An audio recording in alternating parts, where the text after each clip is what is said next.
Welcome back, listener. Today we are getting into a topic that is, it's both universal and just incredibly complex. The psychology of attraction and intimacy. It really is. And the source material we're working with for this deep dive is, well, it's fascinatingly polarized. Polarized is the right word. On one side, you have these highly prescriptive, almost clinical breakdowns of seduction strategies, the real how-to of generating pursuit. And then on the other side, you get the nuanced, really complex reality of long-term connection, sustained desire, all drawn from the work of expert relationship therapists. Exactly. And that contrast, the game versus let's call it the foundation, that's what we're here to map out. Right. The content we processed, it ranges from these specific online videos talking about what they call female weaknesses and covert signals of lust, all the way to really profound therapeutic work. The kind of work that focuses on the sheer overload we put on modern relationships, the challenge of, keeping desire alive for decades. And navigating conflict. So our mission here is neutrality. We're just going to map the psychological triggers and hidden signals that one side claims create attraction. And then we'll balance that map with the principles that seem to be required for genuine, lasting relational intelligence. The goal is for you to walk away well-informed, not overwhelmed. Yeah, you should understand both the surface game of attraction and the deeper mechanics of intimacy. And what becomes clear almost immediately is that whether you're looking at the short game of attraction or the long game of commitment, it all comes down to managing the perception of value. Value and availability. That's the core lever in both systems. It's just, applied in very different ways. Okay, let's unpack this. We're starting with the claim. The specific psychological levers that these sources say can instantly create intense attraction and pursuit, often supposedly bypassing rational thought completely. So we begin with this concept that the prescriptive sources label the approval vacuum. The approval vacuum, okay. Yeah. The central claim is that women have this sort of addiction to male validation, but, this is the key, that validation is only effective when it's deliberately withheld. Right. So any freely given approval, according to this model, is just considered worthless. Worthless.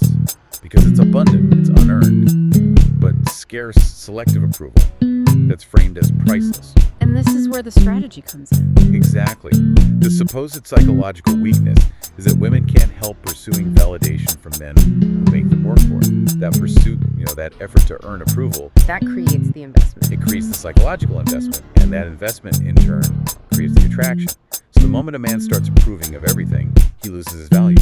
If he's selective, he becomes more precious. I have to pause there. It sounds like this entire system is built on the idea that the quickest way to show you have high value is to show you have low availability. That's it. It's a pure application of supply and demand to human emotion. And the source material really emphasizes this is all instinctive, not conscious. Yes, and it's dramatically amplified by status. Which brings us right to social proof. Which is another huge factor these sources lean on. Pre-selection. The idea that when a woman sees other women showing interest in you, flirting, laughing at your jokes, just standing near you, it signals that you're a high-value commodity. They call it a herd mentality and claim the attraction intensifies regardless of any rational thought. It supposedly triggers a competitive drive to secure the high-value item. And that idea of perceived value, it extends directly to competence, right? It does. We see this concept they call capability attraction. So demonstrating mastery in any domain. It could be fixing a car, solving a complex problem at work, even just being good at a hobby. It signals overall competence. Exactly. It's less about the specific skill and more about the simple fact that you are competent at something. It's interpreted as a guarantee of success and capability across the board. I see. So the attraction is triggered more by your position in a social hierarchy, high status, being the center of a group, than by, say, being a kind person. That's the argument. They root it in an evolutionary drive for a partner who can acquire resources and solve problems. They literally label it an evolutionary weakness. That's pretty intense material. And it ties directly into the next theme, which is decisive leadership. The sources claim that men who lead decisively making decisions without asking for permission or constantly seeking input are intensely attractive. Wait, what does decisive leadership look like on a Sunday afternoon? Does this mean being demanding? Not demanding, more like defining the frame. According to these sources, constantly deferring decisions, always asking, where do you want to eat? What do you want to do? It forces the woman into what they call masculine leadership mode. And the claim is that putting her in that decision-making role just kills her attraction. Kills it, both sexually and relationally. So when a man says, "I've got the reservations, we're going here," the idea is that it allows the woman to relax into a more receptive, feminine space. I can see the psychological appeal of having the burden of choice taken away. Precisely. And for older men, this kind of leadership, when it's coupled with, emotional self-sufficiency and real confidence earned over decades, it's presented as a huge sexual advantage. It signals genuine status. So if we synthesize all this prescriptive advice, it's pretty straightforward. Stop chasing. Stop trying to impress. Instead, you're supposed to embody the prize. And you do that by maintaining independence, having standards, and being strategically unpredictable. Vary your response times, maintain boundaries on availability, keep things uncertain. Because unpredictable rewards, as the sources argue, are just inherently more addictive than predictable ones. It's fascinating how much this initial game relies on controlling information and managing that scarcity. But we need to shift from external performance to hidden signals. Right, because the sources next turn to the private, often concealed reality of female desire. And the argument here is that women communicate interest through a really sophisticated range of covert signals, verbal, nonverbal, physical, specifically to maintain plausible deniability, in case they decide to pull back. This is where the decoding gets really niche. And interesting, we're talking about women using phrases that apparently mean the exact opposite of their surface meaning, like the hesitation loop. Yes. Phrases like, "I'm not usually like this," or "we shouldn't do this." The idea is they're used to maintain her own self-narrative of being thoughtful and in control. So the key for the man is to respond calmly to the subtext. Acknowledge her thoughtfulness, but don't pressure her to stop. Show you have non-anxious confidence. And my personal favorite, the invitation disguise.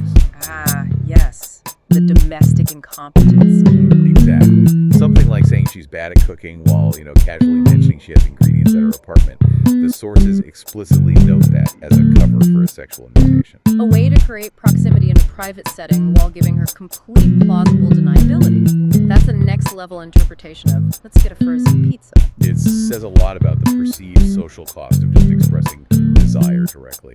And then there's the comfort checkpoint. When she says, "I feel so safe with you," or "I feel so comfortable with you." Right, the logic is simple. Safety and comfort are the absolute prerequisites for vulnerability and arousal. So, stating that comfort is like a green light, it signals the main barrier to intimacy is gone. And on the physical side, the body apparently betrays intense desire through involuntary responses. One of the more startling examples given is the restless leg signal. According to this material, if a woman is constantly shifting, crossing her legs, or squeezing her thighs together while sitting with you, it's interpreted as her trying to manage the internal physical sensation of overwhelming desire. Like an involuntary attempt to contain it.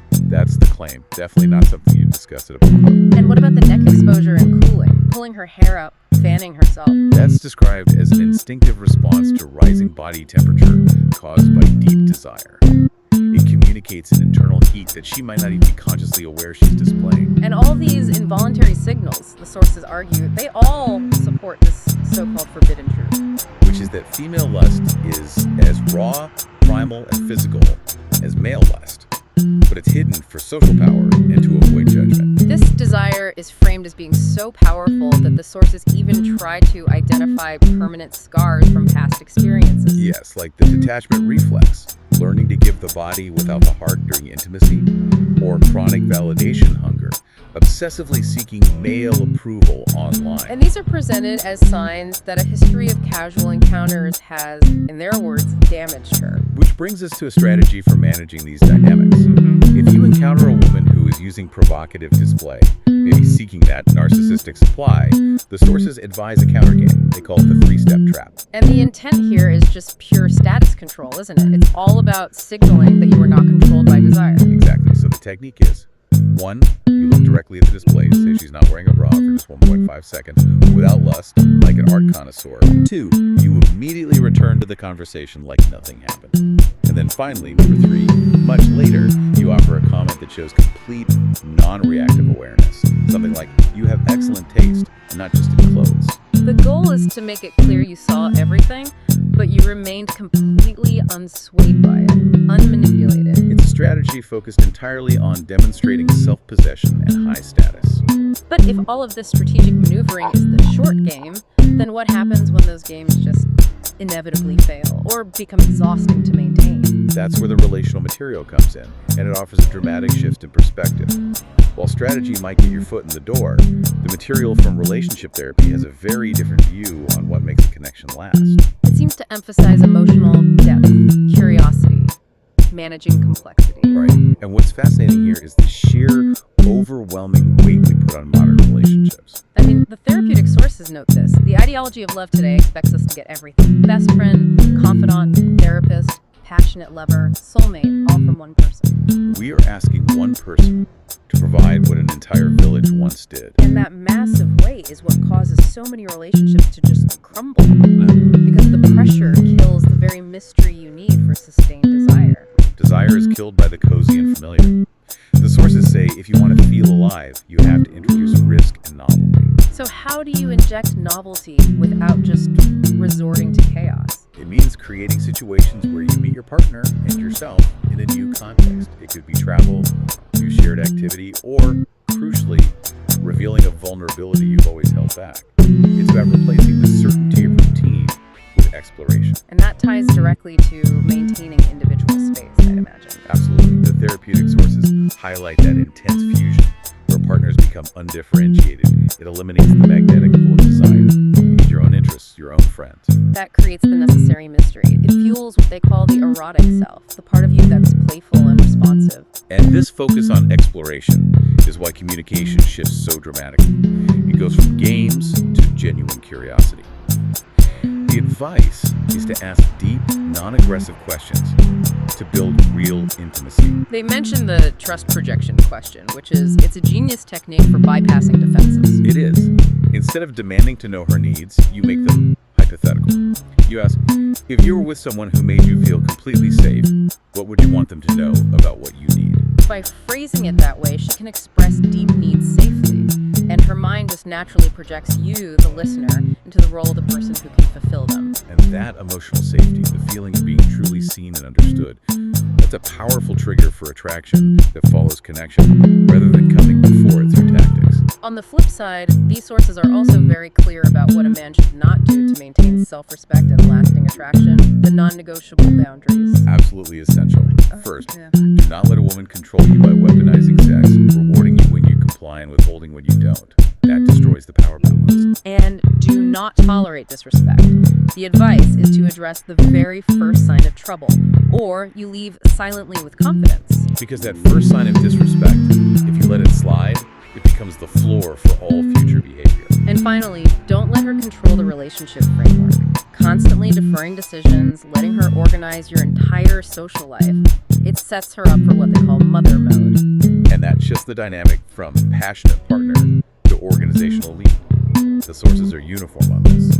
It leads to a rapid loss of instinctual sexual craving.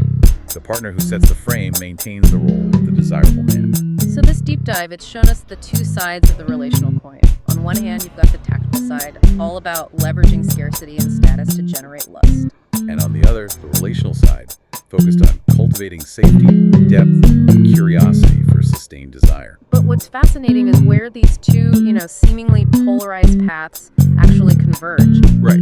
Whether you're applying a strategic forbidden rule or asking a deep, vulnerable question, the power comes from the same core foundation: genuine independence, earned competence, and emotional steadiness. Performance of status without real presence, that eventually leads to burnout and rejection. Whereas real self-sufficiency creates the gravity that naturally draws women in, whether it's for a night or for a lifetime. We noted earlier the high expectation in modern love asking one person to provide what an entire village once did. So in light of the emphasis we've discussed on individuation maintaining a powerful self outside the relationship to fuel desire. And the focus on the value of external social connections, like friendships, the constancy and reflection they provide.